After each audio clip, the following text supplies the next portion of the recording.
Good day guys, sa video natin yan ay isa-share ko sa inyo yung mga bagay na ginagamit ko during sa mga long distance na event ko, especially dito sa ultramarathon. So ngayon ay 1 week nakakalipas dito sa Pampanga to Bulacan. So nakuha natin yung second place dito sa pagkakataon ngayon.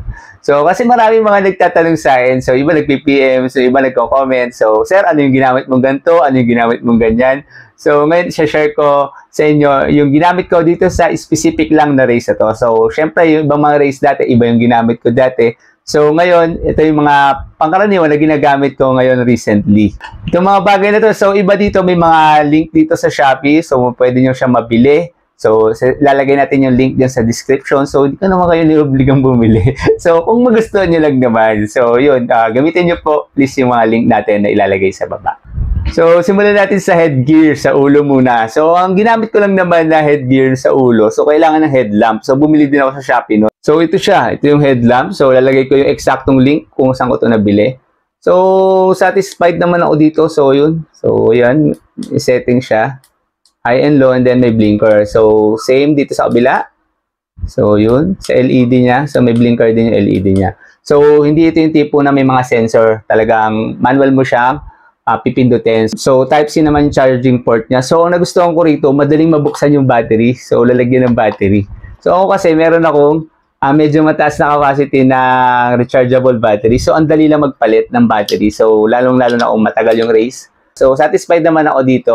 Hindi naman siya sobrang bigat. Mount siya sa buong race. So, okay naman. So, hindi naman laging buhay yung headlight ko.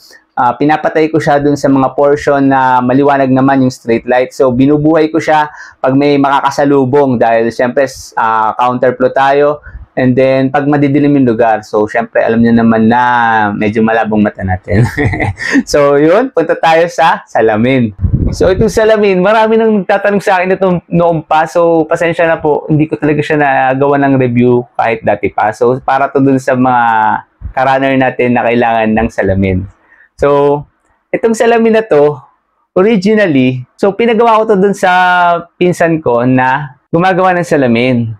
So, dati, meron siya nito. So, yan.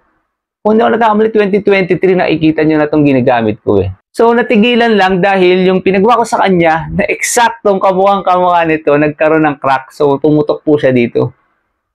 So, ito po ay napapalitan ng prescription lenses. So, may grado po ito. So, ito ngayon naka-ultra thin dahil medyo mataas po yung grado ko kaya medyo manipis yung lens na nandito. So, naka-photochromic din po ito. Ito yung pag sinusuot ko at medyo may UV rays na. So, nagda-darken yung lens niya. So, pinaka-customize ko siya yung lens ng ganun. So, yun lang yung medyo mahal. So, dahil naka-ultra thin tsaka naka-photochromic. Pero ito po mismong frame na to. So, nag-search ako sa Shopee. Gamit ko yung lumang pinicturean ko, Google search ko. So, pinicturean ko siya sa Google. So, merong isang shop sa Shopee na overseas. So, meron siyang nito. So, kaya nung nakita ko, in-order ko, around 600 plus lang pala eh, yung mismong frame. And then, ako na yung mismong nagkabit ng lens. So, i-snap mo lang naman yung lens galing doon sa isa. So, pasok na pasok po. So, ang kagandahan, meron siyang sweat protector dito. So, yung sweat mo dito, so, nahaharang niya. Kaso, ang downside nito sa subo ko, nagkakaroon siya ng moist pag yung talagang totally mga ilang minuto na ako huminto. Siyempre, yung pawis mo, kulob, dahil tinan nyo, meron siyang ano dito, harang. So, sa experience ko, sa ultramarathon, sobrang gusto ko to dahil hindi siya gumagalaw sa mukha ko. So, maganda yung fit dahil may rubber siya dito. Tapos, talagang yung mga alikabok hindi papasok sa mata mo. Dahil, syempre, sa ultra, makakasalubong ka ng dump truck. Dahil oras ng labas ng mga dump truck yun eh. So, para sa akin, sobrang sulit nito. So, pag sinerch nyo, nakasulat doon, safety glass pala to. Punta tayo sa headband. So, nakikita nyo, nag-headband talaga ako kahit dati pa. So, dalawang klase headband ko. Kung hindi yung parang head bop, so, meron din ako ng mga Decathlon. So, napadalan din tayo ng Tribok Pakaras nung head bop nung minsan. Pero specific dito sa race, tsaka makikita nyo naman sa ibang races, ito talaga yung gamit ko. So, ito, meron akong puti nito. Tapos itong black. So, yan. Yun yung likod niya, may nakasulat. So, naka-mirror lang po tayo kaya hindi nyo mabasa mabuti. So, kaya ko siya gusto. Mura lang to, 100 plus. So, ang gusto ko sa kanya, manipis, malambot. At the same time, marami siyang hole. Ayun, no? Marami siyang butas. Ito po siya. Marami siyang butas. Eh. Ayan. Tapos malambot siya. So, okay na okay siya. Hindi siya masyadong makapal para hindi naman masyadong sumipsip ng pawis. So, punta na tayo sa singlet na ginamit ko. So, disclaimer lang po, itong singlet na to ay galing kay Tribu Pacaras. So, yan. So, gustong-gusto ko to. Nakita ko to dun sa shop nila. So, ay ko, gusto ko yun. Dahil, yun nga, alam mo naman na may temang pagka-Pilipino. So, yun. Saka nagandaan ako sa combination. Ewan ko. So, yun naman, ito ay pinadala to sa akin. Pero dahil napanalunan ko to sa raffle, so hindi to pinadala para i-review. So hindi rin to pinadala para i-promote. So nung nagkaroon sila ng raffle last, parang ano eh, New Year, parang ganon. So isa-entry natin sa napili. So kahit anong merch, so ito yung pinili ko. Personal pick ko to. Tapos nagkataon na dumating to bago talaga yung Ultra. So talagang saktong-sakto, kaya ito yung ginamit ko. So sa performance naman, so yun nga, stitching naman yun, no? Maganda na yung stitch nila. So, sa material, kita nyo naman yun, medyo, ayun, tagusan. Makita nyo, malipis din talaga siya. So, kaya maganda, hindi rin siya nag-absorb ng sobrang daming pawis. So, punta tayo dito sa compression tights or shorts. So, ito ay LA, nakasulat din ng PowerShell. So, ito ay gawa ng Li-Ning. Li-Ning po yung brand na may gawa nito. So, ito, Milo ito rin ginamit ko. Dati kasi ang gamit ko yung Decathlon na ganito. So, sa Milo ginamit ko, nasubo ko to. Ang nipis ka niya kasi, oh. Talagang, ang sarap din niya. So, wala siyang extra kung ano-anong stitch. Napakasimple lang niya, kaya ko siya gusto. Dahil minsan, pag maraming mga extra mga stitch, dun ka nagkakaroon ng irritation sa balat eh. So, gusto ko siya dahil malambot yung pakiramdam niya at magaan talaga. So, kahit pinapawisan ka niya. Tapos, dito sa side na to, dito, lagi nagkakaroon ako ng issue dito eh. Ito yung likod po So, pag yung sa long distance, humahap din yung ganito ko eh. Dahil yung ibang masyadong makapal yung stitch dito. So, sumasakit, humahasa. So, dito sa tights na to ay wala akong naging problema. Unfortunately, Shopee ko to nabili. Unlisted na po itong mismong tights na to dahil ang seller nito ay maliit na seller lang. Hindi ito talaga Li-Ning na shop or store. So, hindi ito doon. So, hindi ko kayo mabibigyan ng link dito sa tights na to. So, bago tayo buwaba, punta tayo sa relo. So, dalawa yung relong ginamit ko. Lagi akong gano'n na mula noon. Sigurista na ako. So, ito ang aking secondary watch. Ito yung Nabi R3.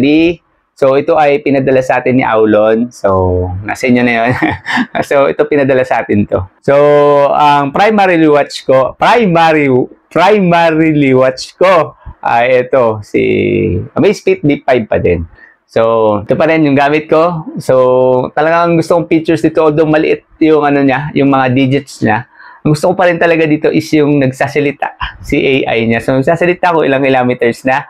Nagsasalita ko ano yung pacing doon sa kilometer na gamit ko. So, ito pa rin yung race day na watch na palagi kong gamit. So, ilang years na to, until now, hindi pa rin siya ganun mabilis malobat. Okay pa rin yung battery life niya.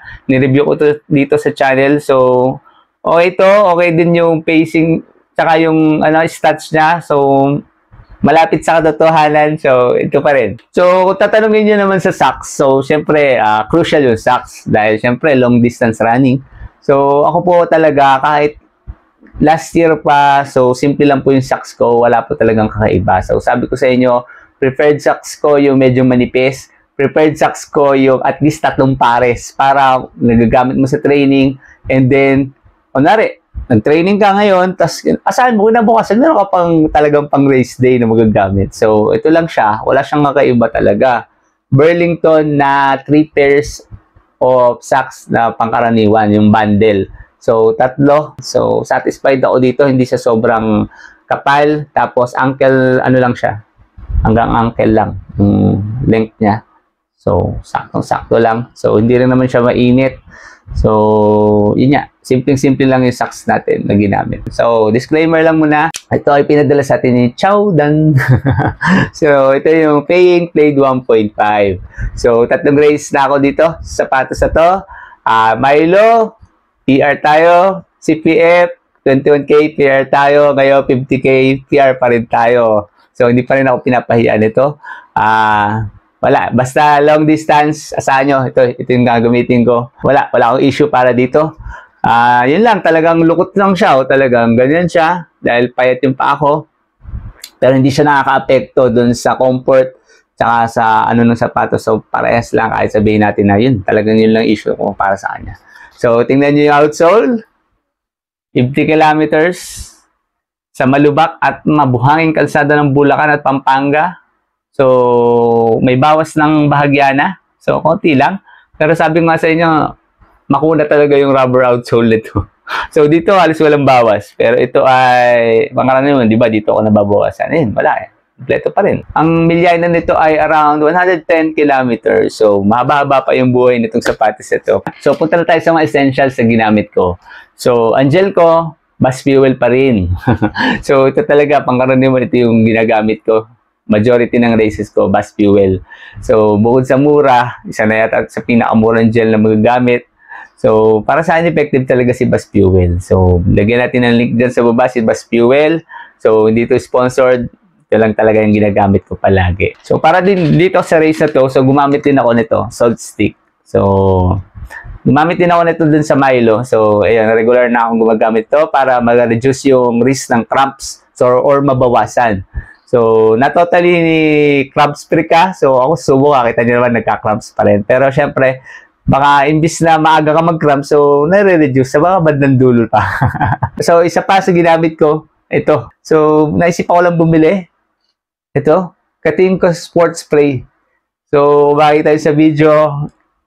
Actually, hindi ako yung gumamit ito sa video eh. Yung kalaro natin. So, siya yung gumamit ito. So, sa tingin ko, effective to sa kanya. So, ginamit ko rin to. Hindi lang siya nakuha na ng video. So, nagkataon na nandun ako sa ibandang una. So, nagulat ako sa epekto nito. So, tinesting ko naman po ito dito sa bahay bago ko syempre gamitin sa race.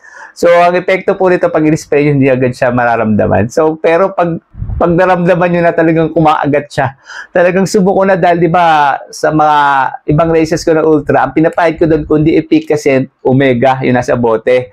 So, ang dali lang nung mawala, pero Diyos ko po ito, sabi ko sa inyo, ang tagal na ng race, talagang pag uminit siya, tapos kahit nakapahinga ka na talagang parang nakakagat yung anghang niya. Isa sa huli na essential na ginamit ko ay itong Glide and Go. So, ito yung pinadala sa atin ni Glide and Go. So, satisfied tayo. So, nilalagay natin ito sa mga parte na nagkakaroon ng friction. So, pangkaraniwan dito sa nipple area, lalaki man o babae. So, naglalagay ako dito. So, dahil yung pawis mo, tapos, syempre, pag humahasa siya, so, may tendency talaga na ma-irritate at magkaroon ng paghapde yung nipple area natin. So, bandang kilikili. So, sa time naman na to, ang ginamit ko ay maganda yung cut ng singlet ni Tribu Pacaras. So, pero naglagay pa rin ako dito. Tapos sa singit, dahil na-expose yun sa friction and then sa pawis. So, ito, wala akong naging problema sa binigay na protection ni Glide and Go. So, sa tingin ko wala na ako nakalimutan dun sa mga gears and essentials na ginamit ko dito sa race ultra na Pampanga to Bulacan. So, pangkaraniwan, ito lang po talaga yung ginagamit ko sa mga races ko at saka sa upcoming races ko.